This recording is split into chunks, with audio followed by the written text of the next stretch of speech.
I wonder, does Twitch have on their horizon a way to monetize VODs? Do they now? I don't even know. Yeah, they do. They pre-roll an ad. And does that specifically go to the streamer? I believe so. I mean, could be wrong on that, but I want to say that I heard it did. Hmm. You're not going to have a lot of VOD traffic. I mean, that's really not what Twitch is for. You will have people watch them, but I mean, like YouTube is the place you're going to have those kind of video. Yeah. I was just wondering, like, what would Twitch's response or game plan be for keeping you from basically taking your Twitch content and rolling it over to YouTube to try to monetize there as well, right? Like basically double dip, have a YouTube channel, have a Twitch channel, and essentially just roll the content over. Ease. that's really like that's the selling point. Is like it's already here. Yeah. In other words, they've already done it. And you get live chat with it. That's another good point. Yeah. And YouTube has now done that as well. So like that VOD that I have, I can enable it so that you see the chat as you watch the video. So it comes in at times, in other words, not just all at once where you're scrolling through it, but like it comes in as people would have been talking. Yep. Timestamped and everything. Interesting. Yeah. Yeah, I mean they saw that, that was a nice Twitch feature, and again, they want to be that for Twitch streamers. They're trying to compete, so yeah, that's one of the things that they added in. And I will tell you that Facebook is playing catch up, but they're doing it fairly quickly, and they've got some like theirs is like sort of a really interesting leverage because you have a social network. I feel like they're going to need to do a better job of making their offering appealing. Not that right now, like if I had to guess, or like people in Bangladesh or something. But I mean, again, they've got access to over 1 billion people. It's all right there, and everything's built in, and you can just be scrolling through your news feed and see someone's live stream, and now you're tuned in. So it's like a really great way to deliver content. I mean, it's like what YouTube was to Facebook before Facebook realized that they could cash in on video. Where basically people would just say, hey, like, I'm a YouTuber, here's a video, and it would actually show the full video within YouTube, or within Facebook, and now they realized, hey, wait a second, this is a really great way to convert and all this stuff, and we're losing traffic to YouTube, so let's do that as well. Interesting. Do you feel like they're making a push towards gaming and Twitch in particular, or just the Facebook Live, the ability to basically have a camera in your hand at all times and take that to the internet? Both. I feel like they haven't. That's their problem right now, is they haven't like really drilled down on one. If there is such a thing, I mean, they're definitely making progress in both regards, I think. Mm-hmm. But yeah, I mean, the live video is obviously a nice feature that's done well for them, and I think they're doing things to improve that. Like I've noticed that they're trying to, well, this isn't really specifically live, but they for a while, and this was a few months ago, they were like reaching out to content creators to like create original works on Facebook. So like Marshawn Lynch put a show together for Facebook. I think it might still be on. You know who Lonzo Ball is? Yep. So his family has a show on Facebook, and it's like blowing everyone out of the water. Like it was super worth it for Facebook to get them on a deal, because that content's going absolutely nuts. So they're killing it. Like as far as that, they've got like they paid top dollar to get content creators in there, and they got them, and they're good, and they've created some really good content. But it's only a handful. They can't afford to do that. Well, they can, but I'm just saying, like, they're not choosing to afford to do that. Just like, hey, let's just buy all the talent up. They're putting some serious money towards it, and they've created some unique shows on their platform based on that. But yeah, so that's what they're kind of doing in that regard of, like, I would say your standard video, maybe not necessarily live, but they do have people. Even George Takei, he's I'm sure you've seen his stuff show up in your newsfeed. He's one of the people that they paid to do content. Is this like a I think YouTube did this also. Basically, rented studio spaces in major metropolitan areas and hired people to produce this. So it's not like we are paying them to turn on their phone once a day and give us 30 minutes. It's they're coming in once a week to a studio, doing a produced show, and then leaving. Right, right. Gotcha. Yeah, and when YouTube Red like first came out, guys like PewDiePie were getting shows that were exclusive to YouTube Red. Yeah. And I don't know if they're still doing that or not, because I'm not a YouTube Red. You are. I mean, I'm sure you know, but I go out of my way to turn off any recommendations from YouTube about original content. I don't know why, because I think it just has a stigma to me. Like it legitimately I don't really have a reason to go out and say pretty much anything coming out of YouTube should be bad or would be bad. yeah, But it just has left such a bad taste in my mouth. All the scandals and things that have come out, where be it just garbage from guys like PewDiePie or some of this other stuff that's come out. I can't remember the guy's name now, but the one who filmed in the Japanese. oh, Logan, Yeah, Logan yeah, just Paul. stuff like that. It's like maybe it's just the apples that have ruined the batches. But man, like I don't care about YouTube original content. Yeah, I mean, that makes sense to me.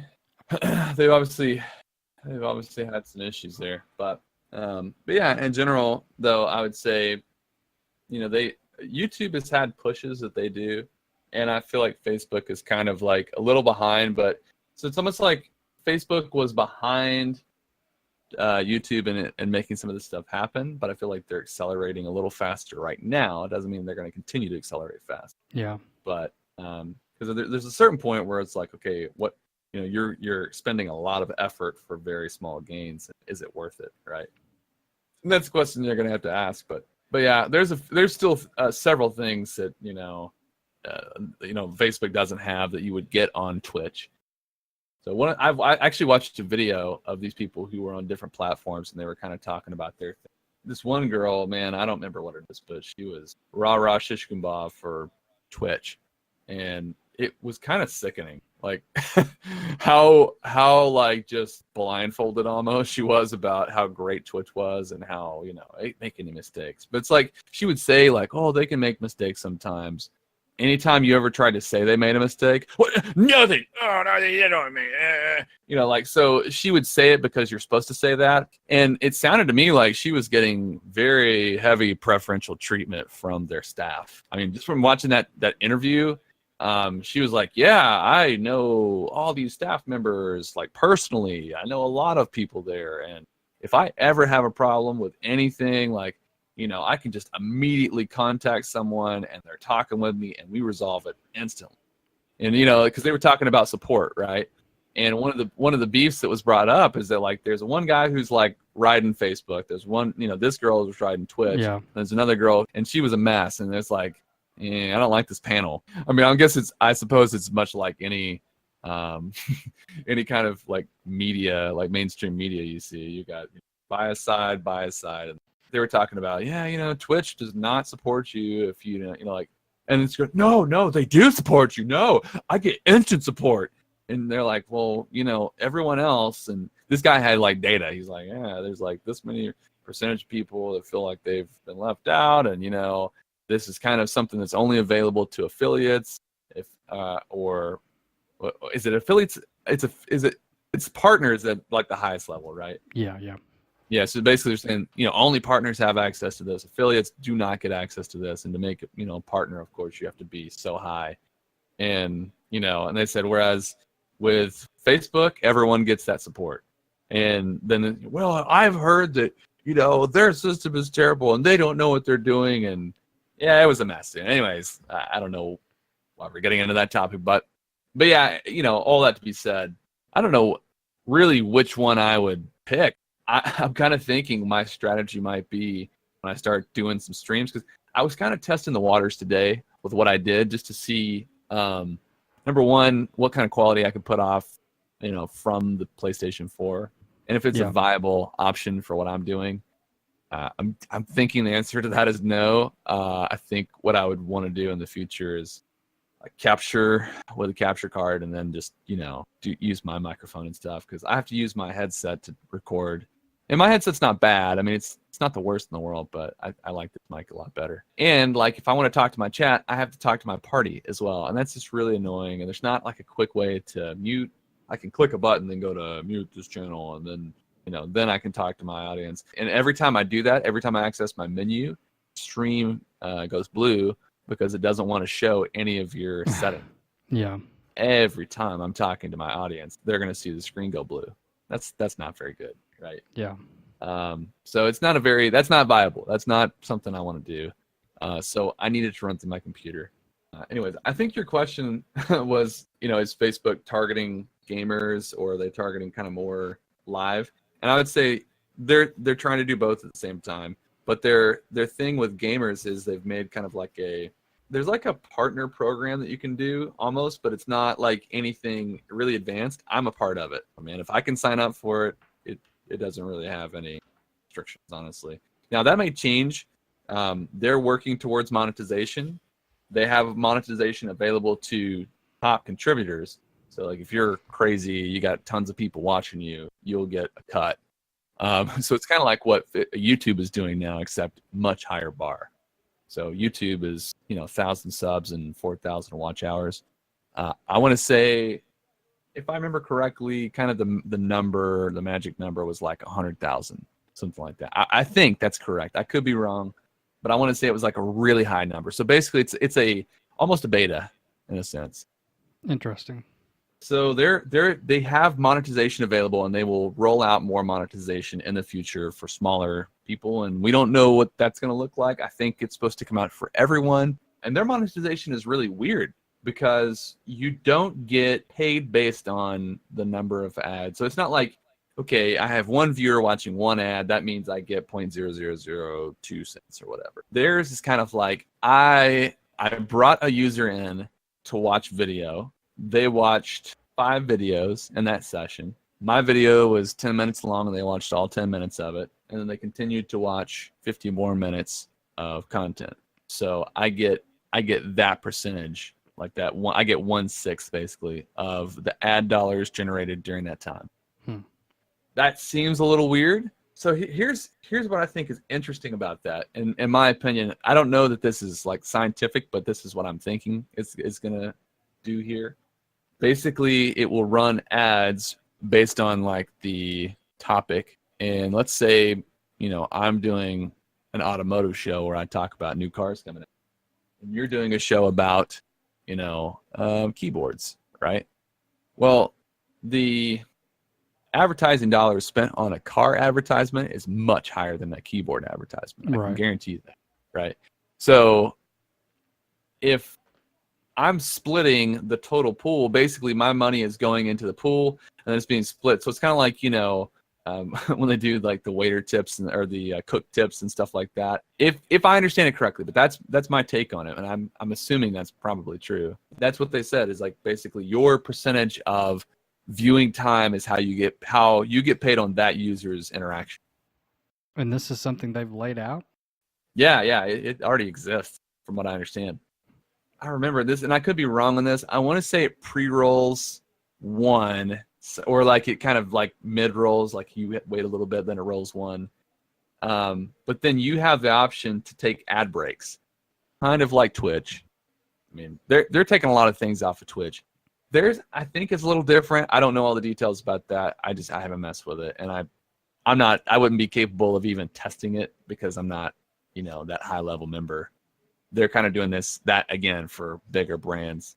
Yeah. But yeah, that's how they get monetized off of live.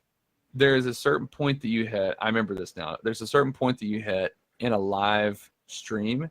Like you have to have maybe like 50 people watching or something. Once you have that many people, then you can roll ads. And then you can get monetization with that. I don't know why you would want to roll ads to 50 people though. That seems like I get it. Like you want to offer it to people who want to use it, and they'll gladly let you run ads. But at the same time, like, you're going to run ads. You don't want to run to 50 people. You're not going to get enough money off that. Like what?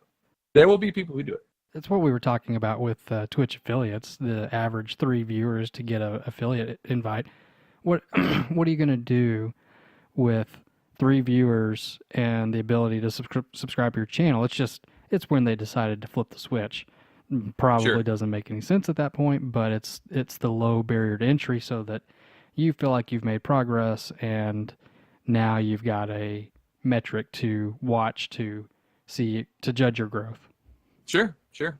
You gotta get people involved in the process, and I think like their biggest thing is they want you to be consistent. They want to like guide you, because if we just let any old person come in there and start getting subscriptions, then I don't know, man. I think everyone would be like, you have all these people who don't really create good content, so like they don't want to just give this ability to monetize to like a 12-year-old, right? They want to make sure that's reserved for people who maybe they will go to a 12-year-old. I'm just saying they want to give it to people who have gone through the process of making sure that their stream is at least presentable. Yeah, they have an audience. Right, right. You would have to have entertaining content enough that you draw 3 people all the time, which is, I think, actually really hard to do. Or you would have to just have people who bought in, followers, stuff like that, who have finally just said like, hey, I like this guy's stream. He's small, but he's interesting to watch, or he or she, and you start coming back. And that's how you're going to start to get that 3, I think, easier than just, well, I got lucky, and every time I turn this thing on, 3 people out of the blue show up. Right. I don't think that happens a whole lot. It's the 3 people waiting for Monotone Tim to go back to streaming Roller Coaster Tycoon 2. Exactly. That's what we're going to go do after this. Yeah, exactly. That's interesting because I hadn't stayed in the loop with Facebook. People would ask me at churches about, they all wanted to go live. And beyond the return on investment that I'd always wonder about, they always wanted to do Facebook. And I'd tell them, like, if you've got an iOS device, you can pretty much just flip that switch anytime you want to, and you can go live. Sure. If you want to do it in a professional sense with a computer, I honestly, at that time, didn't know even really could you. I thought you really had to be a bigger brand, and you needed to roll your own solution with a OBS or XSplit or something, or a Flash Media Encoder to be able to send them video. It wasn't like they just, because if you go and look on their page, at least back then, 6 to 12 months ago, there was no place on their site to go and hit go live. Mm-hmm. But they made it drop dead simple for anyone with an iPhone to do it. Sure. And it's because they wanted, like, I think, relative out in the field kind of content. And what they've realized is that there are pseudo like groups and companies and things like that they've actually now provided a solution for, that, yeah, you can tie it in with your OBS or broadcasting software, or you can just click go, and they've got like intuitive software that just says, okay, let's hook up your camera, let's hook up your mic, okay, let's go, right here from Facebook. They've got their own solution. I haven't used it, but it seems so simple that it would be kind of hard to screw up. As far as I'm concerned, it's painfully simple. Yeah. Because again, like, I think the hard part about broadcasting before that change was OBS is a beast, man. Like, it does a lot of great stuff, and it's really good. You can fine tune it the way you want to. Man, you put that in front of someone who's not tech savvy, and they're not going to have an easy time. It's going to be pretty difficult. So, giving them a solution where it's like, hey, here's your video preview window. Click here to change your mic, click here to change your camera, and click here to go. Well, as somebody who did it back when XSplit was in beta, and I actually had an opportunity to buy the lifetime subscription of XSplit, Flash Media Encoder was a kick in the pants. Oh, yeah. Yeah, that was a corporate solution that just got in the hands of normal people, and thankfully it did, because, it gave us, it gave us Justin TV, which turned into what? Sure. Well, Justin TV became Twitch. That's weird. That's so weird to think of. Yeah. Livestream was the one that competed with Justin a lot, right? Because that was the one where a lot of people started streaming computer games on. Yeah, now live stream is like a very corporate solution. Yeah. Broadcasting, kind of crazy. They've really changed their game up completely. It's crazy how all that stuff evolved. Crazy. And now, I don't know if you've heard this, but Amazon is getting in the like video game as well. I know they've got Twitch, but they're getting in like the YouTube recorded video game. Are they launching a separate property, or is it like video.amazon.com, or like what is the... Yeah, so I don't know too much detail about it. I know everyone's calling it Amazon Tube, but I don't know that that's its official name. Let's look it up real fast, because I've heard a lot about it. Amazon Tube to knock off YouTube with new video service. So this is saying might. So they've registered trademarks for Amazon Tube and OpenTube. Really? They got the trademarks for it. So there you go. Not an original idea under the sun, is there? Nope. But they don't have to be original. It's Amazon, man. They just like, hey, we have a server farm. Hey, we've got, got a massive army of people who pay us monthly for everything under the sun. So why not make a recorded video service as well? We've got computers doing nothing. Let's utilize economies of scale and put them to work. Yeah, why not? That's nuts. Amazon has recently relisted Google's Chromecast as a result of Google pulling YouTube from Amazon Fire and all Echo shows. Still in constant discussion to reach a verdict. Amazon might not want/need YouTube as a service on their platforms. The company might just go and make their own. On the same day as Google announcing that YouTube will be discontinued from Amazon's service on January 1, we learned that Amazon has filed 2 new trademarks, Amazon Tube and OpenTube. Both have descriptions extremely similar to that of YouTube's. Amazon has said that OpenTube and Amazon Tube would provide non-downloadable, pre-recorded audio-visual and audio-visual works via wireless networks on a variety of topics. That also the service would grant online network services that enable users to share content, photos, videos, text, data, images, other electronic works relating to entertainment, including movies, television. That's just basically the topics of discussion at that point. What do you imagine the branding is for OpenTube? As in open to the public? Yeah, I'm kind of thinking that it's like, hey, you see that right now YouTube is making it so hard for you to be paid for what you do. We're open. You can have one viewer and you can get paid for, the advertisements that run on your channel. The doors are open. Come on over. Yeah, exactly. So basically less restrictive service. And I'm wondering if it will have anything to do with content as well. So think about it like this. Now this would be interesting. So I'm just going to kind of read this first part again because I feel like this will maybe help us kind of get a better idea. What it says, it will provide non-downloadable, pre-recorded audiovisual and audiovisual works via wireless networks on a variety of topics. I don't get that part, via wireless networks. I feel like you could replace wireless with mobile there. Sure. But why focus? I mean, I get that, like right now mobile is going to be the majority of your traffic, but they're making this sound like that's all it does. I don't know. I mean, maybe we're not seeing the whole picture of what their trademark or whatever they filed was, but it's a weird distinction to make, yeah, for sure. But yeah, I don't know. I mean, that's just the first thing that came to mind is like you've got all these services now that are fighting for, well, I guess this kind of walked back a little bit, but everybody was trying to be the video service provider for that telephone company, right? So if you were with AT&T, I forget what their freebie was. Was it Netflix? One of them had, freebie for this, freebie for that. And, YouTube's free, Netflix is free, whatever's free. Or it would be free if you streamed it at a lower quality, at 480p instead of anything higher. I just wonder if that's kind of what they're aiming for, is like, we're going to be like, you won't use your data if you go look at OpenTube. Oh, maybe. OpenTube is free on your phone. That would be a big draw. Yeah, interesting. The service would also grant online network services that enable users to share content, photo, videos, text, data, images, and other electronic work.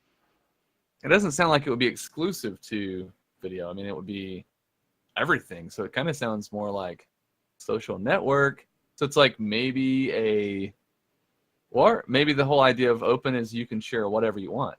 Yeah, I mean, the way that you keep kind of reading it there in that context almost sounds like SoundCloud meets YouTube meets Facebook.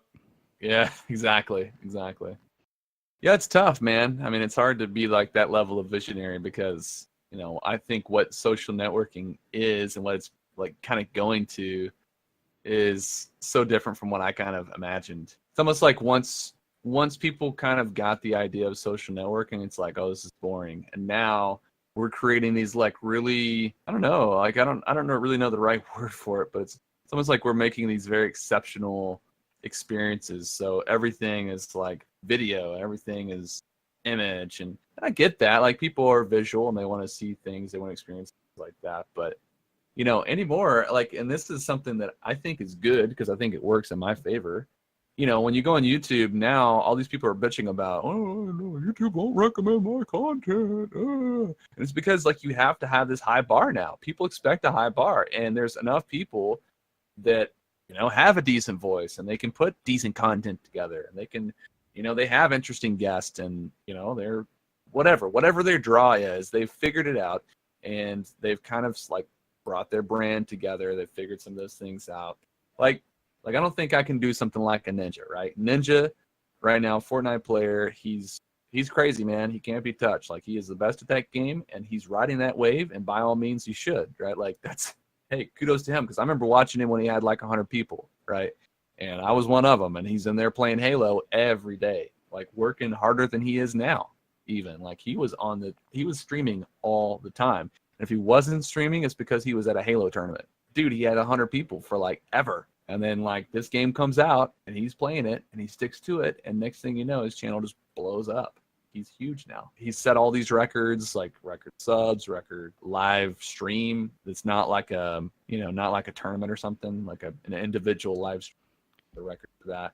I mean, I think you and I talked about this, but he had a stream with Drake. I mean, that's crazy, man. Like, he's got rap stars like contacting him saying, hey, let's play some Fortnite. The internet just shuts down to watch that happen. 700,000 people are going to watch that. I saw a video of it after the fact. It was interesting. Like, it was cool. Hey, that's Drake. They didn't like do anything super crazy from what I saw, while they're playing the game. It's just cool because here's a guy who's really good at a video game. And he's playing that video game with a rap god. Yeah, it shut the internet down. I don't know. It's a cool world, man. I don't think I'm going to be able to do something like that. What I do think I have in my favor is the practice, is the study of all the things that it takes to make a video successful. My real strength, I think, is gaming the system, is like finding a way to use the algorithm of YouTube and use the way that social networking sites work in my favor. That's where I think my advantage is going to be. I think my content will be decent. I think I'm a reasonable enough person that if I'm doing something bad, I'll stop doing that. So I don't think I'll ever do anything bad. You mean poorly, not illegal. Right. Yeah, exactly. So, stepping back to Ninja for just a minute, what are we to learn from that? What are we to learn from, you said that, you watched him when he was breaking 3 digits. What if he was the same person putting on the same quality, presumably, maybe with a little bit less expensive equipment, likely. What are we to learn? Do we deduce that he rode Fortnite, arguably the most popular game ever up to this point, and was just the lucky guy to be at the crest of that wave? I don't understand. If he was so entertaining, why was he performing so poorly compared to how he's performing now? Yeah, interesting question, because it's one that he actually answered a few days ago. He kind of brought this up. People have been asking me like, where have you been, dude? And he's like, I've been here the whole time, but you guys didn't know I was here because I was playing Halo. And that was his whole point, man. He's like, I got to 1 million followers a long time ago, but he's like, I was playing Halo and nobody wanted to watch it. His whole thing was he was playing the wrong game. Wrong as in quotes, because he was a Halo pro. He was getting paid to like go to tournaments and win them. He was winning them. Like, he was winning tournaments. Kind of hard to play a different game when you're getting paid to play one.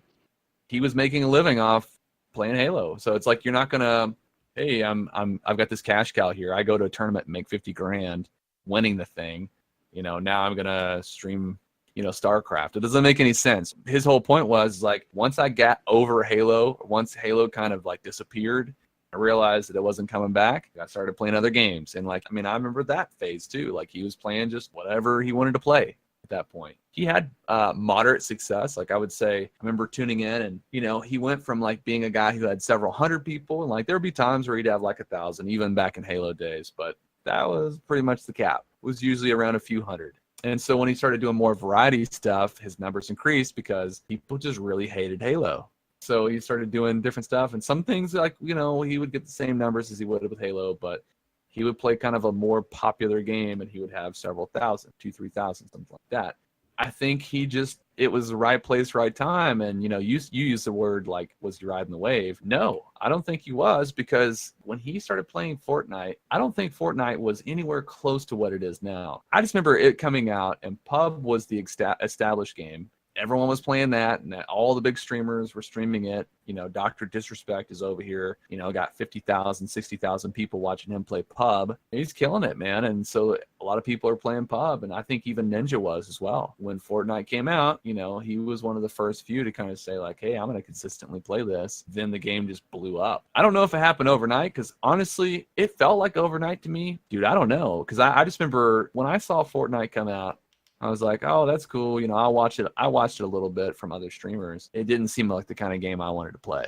It's fun, man. I mean, it's a fast-paced game. Like, PUB can kind of drag on, and like it felt rewarding at first, but then as people got better, like the game would drag on and on and on, and then you get at the very end, and then someone's just got a better weapon than you do, and you die and you're gone, and there it is, right?